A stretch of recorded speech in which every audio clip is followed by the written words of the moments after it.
Hello everyone, myself Chawda Deepika as the athletic coach, Gandhinagar district, Vijay Vakharia School Kalol, Kinder Sports SAG. Today topic is pole vault, measurement, rules and gripping. तो सबसे पहले हम आपको ये बताएंगे कि pole vault कैसे करते हैं, ठीक है, और इसका मेजरमेंट क्या है। तो पोल वॉल्ट एक वर्टिकल जंप है, जैसे हाई जंप करते हैं, ठीक है। तो उसमें ये होता है कि हमें पोल को लेके हमें जंप करना रहता है, ओके। तो सबसे पहले जो ये रनवे है, तो रनवे वो 42-45 मीटर का रहता है। उसकी जो विड्थ होती है, चौड़ाई उसकी, तो वो 1.22 मीटर्स की रहती है और वो वाइट लाइन की बनी रहती है। तो अभी हमारे पास पोल नहीं है, इसीलिए हमने एक स्टिक ली हुई है, ठीक है, उसको पोल बना दिया हमने, ठीक है। जो पोल होता है वो प्लेयर के अकॉर्डिंग रहता है, उनको जैसे कंफर्टेबल होता है खिलाड़ी को वैसे वो ले सकता है, ओके। और दूसरी बात, पोल जो होता है वो कोई भी मटेरियल्स का बना रहता है, और कोई भी एनी मटेरियल्स मतलब कि, और वो फ्लेक्सिबल होता है, कॉम्बिनेशन मटेरियल का भी बना रहता है, ओके। और जो पोल है वो हम किसी और को प्लेयर को नहीं दे सकते, ठीक है, वो अपना हम खुद का यूज़ कर सकते हैं इसमें कंपटीशन में, ओके। दूसरी बात, उसमें जो मेट होती है, जैसे लैंडिंग एरिया है, तो लैंडिंग एरिया में वो जो मेट होती है, तो उसकी जो हाइट होती है वो 80 सेंटीमीटर की रहती है, और उसकी लेंथ जो होती है वो 6x6 मीटर की रहती है। फिर जैसे हम पोल को लेके हम रनिंग करते हैं, तब वो प्लांटिंग होता है, प्लांटिंग बॉक्स, उस पर हम पोल को लगाते हैं, फिर जंप करते हैं, उसको हम स्टॉप बॉक्स भी बोल सकते हैं, ओके। उसका एंगल जो होता है वो भी 45 डिग्री का एंगल रहता है।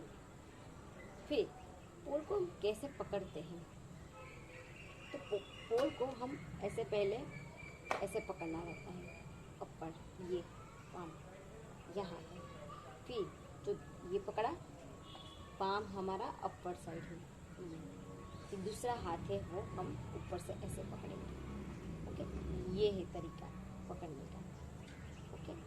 और पोल पर हम पट्टी या ग्रिपिंग के लिए लगा सकते हैं, कुछ भी लगा सकते हैं, लेकिन अपने हाथ पे कुछ भी टैप या कोई भी चीज़ लगा नहीं सकते, ठीक है। और पोल पे इसीलिए लगा सकते हैं कि ताकि हमें अच्छी सी ग्रिप आ सके, ठीक है, और ऐसे हमें पकड़ना रहता है, ये हमारी ग्रिप रहती है, ये, ठीक है। और जब हमें जो हाइट क्लियर करनी होती तब वहाँ पर बार रखा होता है, तो बार वो पूरा फाइबर का रहता है, ओके। उसके बार की जो लंबाई होती है वो भी 4.50 मीटर की रहती है, और उसका वेट जो होता है 2.25 kg का रहता है, ओके। और जो राउंड सर्कल में है तो उसका डायमीटर है 30 mm का रहता है, ओके। फिर उसके बाद जो आता है उसके रूल जो होते हैं, जैसे हम इसे पकड़ के हम जो हाइट क्लियर करते हैं, ठीक है, पोल की हाइट क्लियर करते हैं, तब जाके हम क्लियर करें, और जो बार जो होता है वो हमें गिर जाता है तो उसको हम फाउल माना जाते हैं, ओके। फिर जब भी प्लेयर होता है तो उनको टाई हो जाती है, कभी कभी तो टाई हो जाती है, तो 3 तरीके से टाई उसको सॉल्यूशन कर सकते हैं, कि जैसे कि सबसे पहले लास्ट हाइट पे किसने क्लियर किया है वो, उसमें भी जो टाई होती है तो सबसे ज़्यादा फाउल जिसका जो होगा वो नहीं आएगा, ठीक है, कम फाउल होगा वही आएगा। और उसमें भी जो बाई चांस टाई हो जाती है तो जंप ऑफ आता है, ओके। 2 सेंटीमीटर ऊपर नीचे कर सकते हैं। और फिर उसमें जो जजेस होते हैं, फिर जो भी होता है वो रेफरीज उस सबसे पहले जो हाइट जो होती है उसकी बार की लगाया वो पहले ही अनाउंस कर दी जाती है, और खिलाड़ी जो वो हाइट क्लियर कर सकता है तो वो पहले ही जब मैं वो पास बोल सकता है, ठीक है, उसको पता है कि मैं ये हाइट पे क्लियर कर सकता हूँ, तो वो पास बोल सकता है। ओके।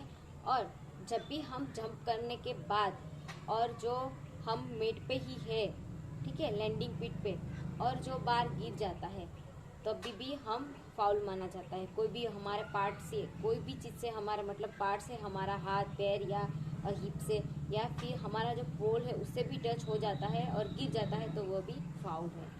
फिर दूसरी चीज़ कि जहाँ हम रनवे पे रनिंग करके जा रहे हैं और जंप किया और बाई चांस पोल हमारा टूट जाता है तो प्लेयर को दूसरा मौका दिया जाता है, ठीक है, वो फाउल नहीं माना जाता है।